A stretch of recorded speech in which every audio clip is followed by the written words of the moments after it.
धाम विकास board Gujarat सरकार और श्री आरासुरी अंबाजी माता देवस्थान ट्रस्ट द्वारा प्रस्तुत आधुनिक टेक्नोलॉजी से निर्मित जय मां Ambe 3D projection mapping show में आप सभी दर्शकगणों का हार्दिक स्वागत है। ये वो पावन भूमि है जहाँ एक जीवन में एक साथ एक ही स्थान पर दर्शन की सोच के अंतर्गत सभी श्रद्धालुगण श्री 51 शक्तिपीठों के सौभाग्यपूर्ण दर्शन पाकर धन्य हो सकते हैं।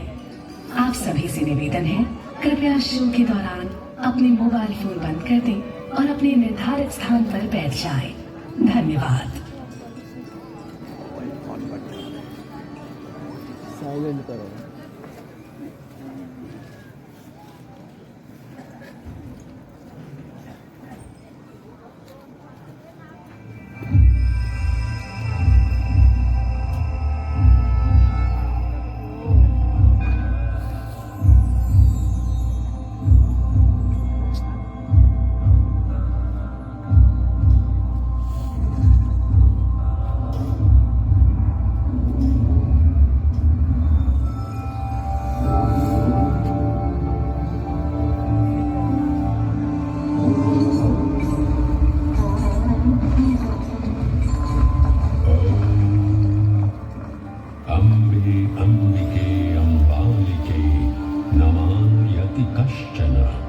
ससत्स्यश्वकः सुभद्रिकां काम्पीलवासिनी, जिन्हें अम्बा, अंबिका और अम्बालिका जैसे विभिन्न नामों से पुकारा जाता है, जो सुभद्रिका और काम्पीलवासिनी जैसे नामों से जगत में विख्यात है। हम सब उस मां अम्बा के प्रत्येक रूप को प्रणाम कर उनका आवाहन करते हैं। तालुका दांता, जिला बनासकांठा, राज्य गुजरात। यहीं अंबिका वन में आरासुर की पहाड़ियों के दक्षिण पश्चिम में अरावली की पुरानी पहाड़ियों में गब्बर पर्वत पर विद्यमान है अंबाजी माता का ये मूल पवित्र स्थान, जो ब्रह्मांड की सर्वोच्च ब्रह्मांडीय शक्ति का उद्गम स्थल है। देवी पुराण में वर्णित मां शक्ति के 51 शक्तिपीठों में से एक इस प्राचीन मंदिर में करोड़ों श्रद्धालु मां अम्बा का आशीर्वाद लेने आते हैं। इन शक्तिपीठों के बनने के संदर्भ में अनेक पौराणिक कथाएं जनमानस में प्रचलित हैं। उन्हीं में से एक कथा है प्रजापति दक्ष और मां सती की। एक बार प्रजापति दक्ष ने संसार का पूर्ण रूप से संचालन करने हेतु एक सभा बुलाई। उस सभा में सभी देवी देवताओं के साथ ब्रह्मा, विष्णु और महेश भी उपस्थित थे। प्रजापति दक्ष के आगमन पर सभी उपस्थित देवताओं ने अपने स्थान पर खड़े होकर उनका आदर किया, परंतु भगवान शिव ने ऐसा नहीं किया। इस बात से क्रुद्ध होकर महाराज दक्ष ने कहा, शिव, मेरे आगमन पर सभी उपस्थित देवताओं ने अपने स्थान पर खड़े होकर मेरा अभिनंदन किया, लेकिन तुमने ऐसा न करके मेरा अपमान किया है। तुम जैसे मुंडधारी, गले में नाग को लपेटे, शरीर पर शमशान की भस्म लपेटे प्रेत को तो इस सभा में बुलाना ही नहीं चाहिए था। परंतु मेरे दामाद होने के कारण तुम्हें इस सभा में बैठने की अनुमति मिली। ये सब ज्ञात होते हुए भी तुम्हारा यह दुर्व्यवहार हमें स्वीकार नहीं है। हे प्रजापति, अगर आपको ऐसा लगता है कि मैंने खड़े न होकर आपका अपमान किया है, तो मैं क्षमा प्रार्थी हूँ। आप मेरी अर्धांगिनी सती के पिता हैं। मैं भला आपका अनादर कैसे कर सकता हूँ? मेरे हृदय में आपके लिए सदैव आदर एवं प्रेम ही है। तुम अपने प्रपंचों से मेरी पुत्री सती को भ्रमित कर सकते हो शिव, परंतु मुझे नहीं। मैं अभी तुम्हें इस दुराचार का दंड दूंगा। जाओ, मैं तुम्हें श्राप देता हूँ शिव कि इस संसार में अब जब भी कोई यज्ञ का आयोजन होगा तुम सभी यज्ञों से बहिष्कृत रहोगे। तुम्हें किसी भी यज्ञ में पूजा नहीं जाएगा। प्रजापति दक्ष के इस श्राप से तो मानो जैसे पूरे संसार में पूजा पाठ करना ही निषेध हो गया था। शिव की आराधना किए बिना भला कोई यज्ञ कैसे आयोजित कर सकता है। तब नारद मुनि अपने भ्राता दक्ष को समझाने उनके पास पहुंचे और उनसे कहा, नारायण नारायण भ्राता दक्ष, क्रोध के वशीभूत आपने तो देवों के देव महादेव को ही श्राप दे दिया। ऐसा लगता है कि संसार में ना तो अब पूजा पाठ होंगे और ना ही यज्ञ होंगे, क्योंकि महादेव की आराधना किए बिना तो सब पूजन विधान अधूरे ही रहेंगे। यह केवल आपका भ्रम है भ्राता नारद, केवल भ्रम। आपको और समस्त संसार वासियों को अगर ये भ्रम है कि उस अघोरी शिव के बिना पूजा पाठ या यज्ञ नहीं हो सकते, तो मैं स्वयं ही एक यज्ञ का आयोजन कर सभी की शंकाओं पर पूर्ण विराम लगा दूंगा। नारायण नारायण नारायण नारायण। प्रजापति दक्ष ने कनखल में एक उत्तम यज्ञ का आयोजन किया। उस यज्ञ में सम्मिलित होने के लिए प्रजापति ने ब्रह्मा, विष्णु, इंद्र एवं सभी अन्य देवी देवताओं को आमंत्रित किया, परंतु अपनी बात सिद्ध करने हेतु उन्होंने भगवान शिव और सती को निमंत्रण नहीं भेजा। जब सती को ये ज्ञात हुआ तो वो स्वयं ही यज्ञ में सम्मिलित होने एवं अपने पिता से मिलने कनखल जा पहुंची। सती को देखकर प्रजापति दक्ष क्रोधित हुए और उन्होंने अपनी ही पुत्री का तिरस्कार करते हुए कहा, जब तुम्हें और तुम्हारे शिव को निमंत्रण ही नहीं दिया गया, तो तुम इस यज्ञ में क्या करने आई हो सके? यह उत्तम यज्ञ है। जाओ, यहां तुम्हारी या तुम्हारे शिव के लिए कोई स्थान नहीं है। पिताश्री, आप मेरे स्वामी शिव की निंदा बंद करें। आप ऐसा सोच भी कैसे सकते हैं कि बिना शिव की आराधना किए कोई यज्ञ सफल भी हो सकता है? अगर आप ऐसा सोचते हैं तो यह आपकी बहुत बड़ी भूल है पिताश्री, बहुत बड़ी भूल। भूल? कैसी भूल? इस यज्ञ में जिन देवताओं को उपस्थित होना चाहिए था, वे सभी यहाँ उपस्थित हैं। यहाँ संसार को भ्रमित करने वाले तुम्हारे अघोरी शिव की कोई आवश्यकता नहीं है। पिताश्री, मैं फिर कहती हूँ कि शिव निंदा बंद करें। मुझे लज्जा आती है ये कहने में कि मैं आपकी पुत्री हूँ। मैं इस देह में रहकर आपकी पुत्री बनना अस्वीकार करती हूँ। मैं अभी इस अग्निकुंड में कूदकर अपनी देह का त्याग करती हूँ।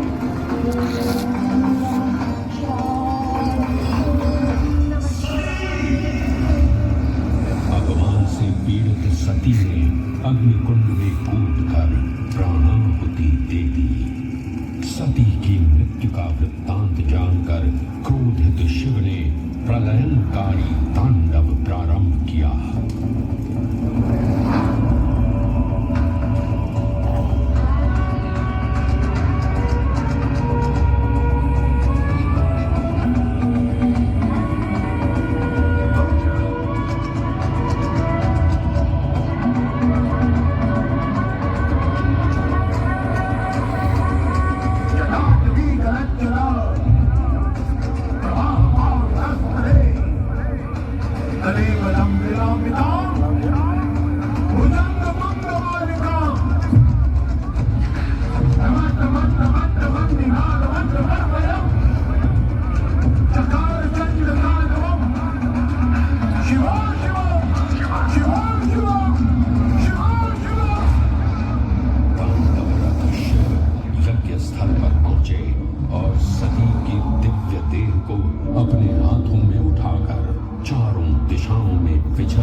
समेत तीनों लोग व्याकुल हुए तो भगवान विष्णु ने अपने सुदर्शन चक्र से सती की दिव्य देह को 51 भागों में विच्छिन्न कर दिया।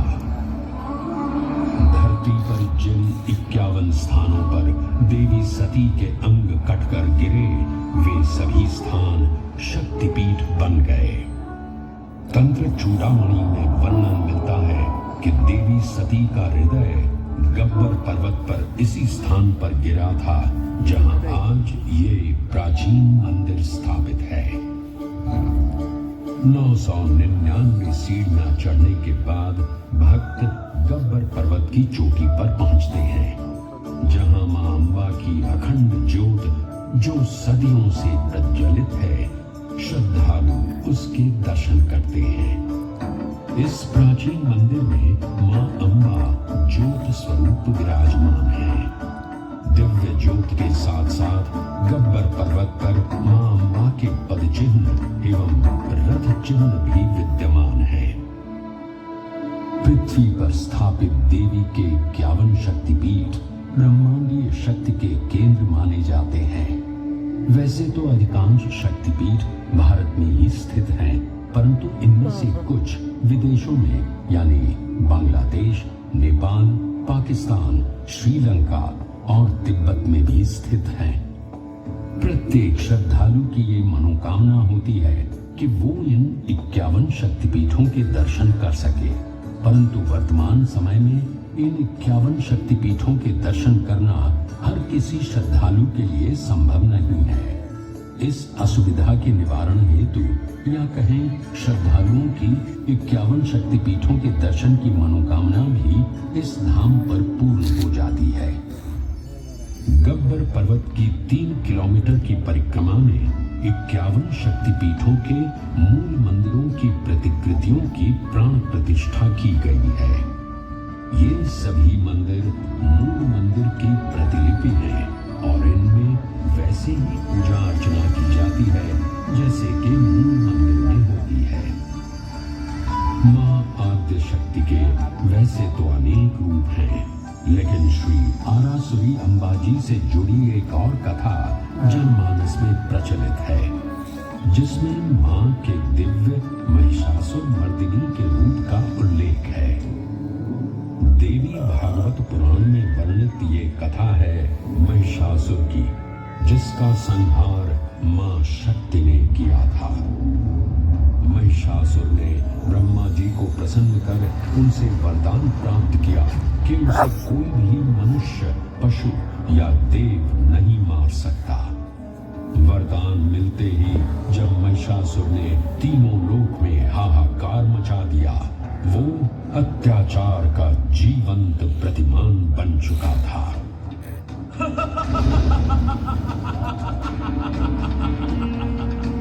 मेरी शक्तियों के समक्ष अब कोई भी देवता या मनुष्य मुझे परास्त नहीं कर सकता। ब्रह्मा जी के वरदान से तो मैं अब काल को भी चुनौती दे सकता हूँ। मैं अजय हूँ, मैं अमर हूँ, मैं महिषासुर हूँ, महिषासुर।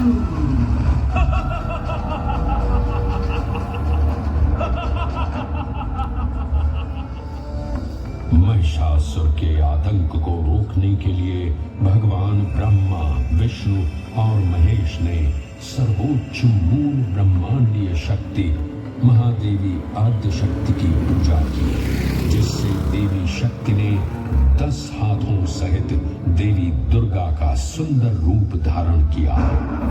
लगातार 9 दिन और रात तक चले इस युद्ध के अंतिम 10वें दिन मां दुर्गा ने अपने पवित्र खड्ग से महिषासुर का वध किया और महिषासुर मर्दिनी के नाम से जगत में विख्यात हुई।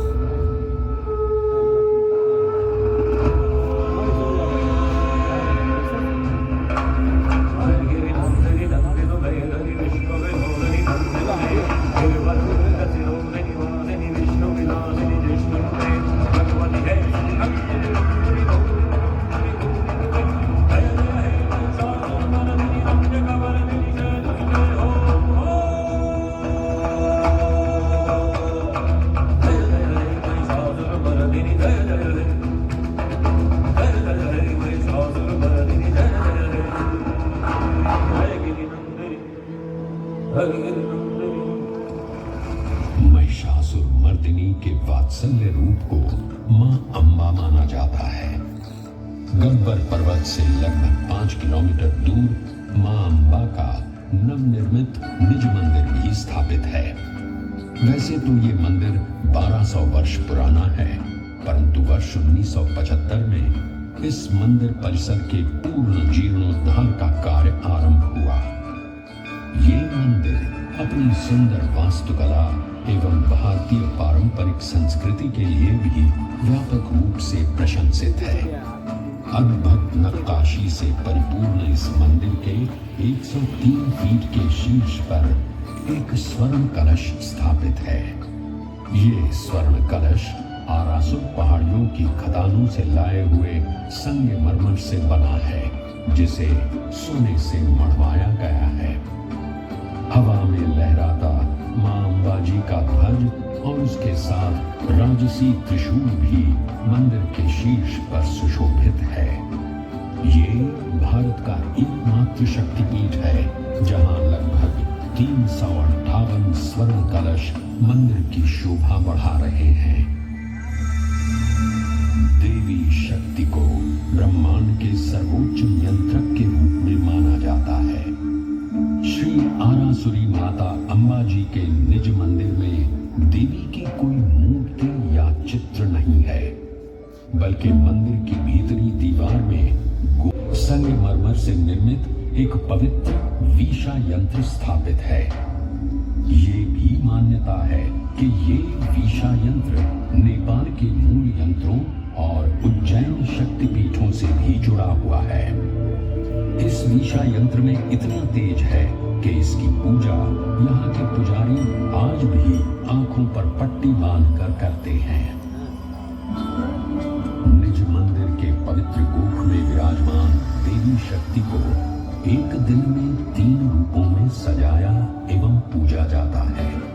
प्रातः काल में महामंडे के बाल्य रूप को प्रसाद के रूप में बाल भोग के साथ पूजा जाता है, तो दोपहर को सोने के थाल में राजभोग प्रसाद के साथ यौवन रूप की पूजा की जाती है।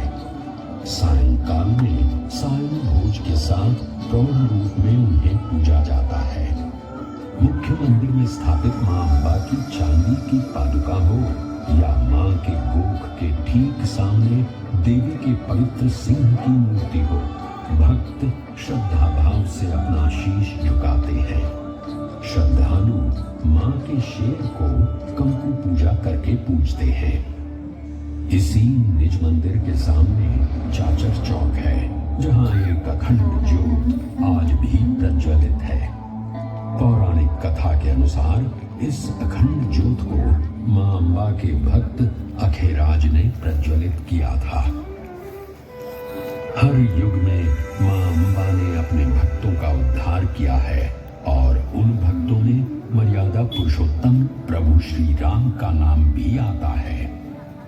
त्रेता युग में घटित ये किंवदंती आज भी यहाँ सुनाई पड़ती है। माना जाता है कि सीता माता की खोज करते हुए भगवान श्री राम और लक्ष्मण अरबुदा के जंगलों में आए थे।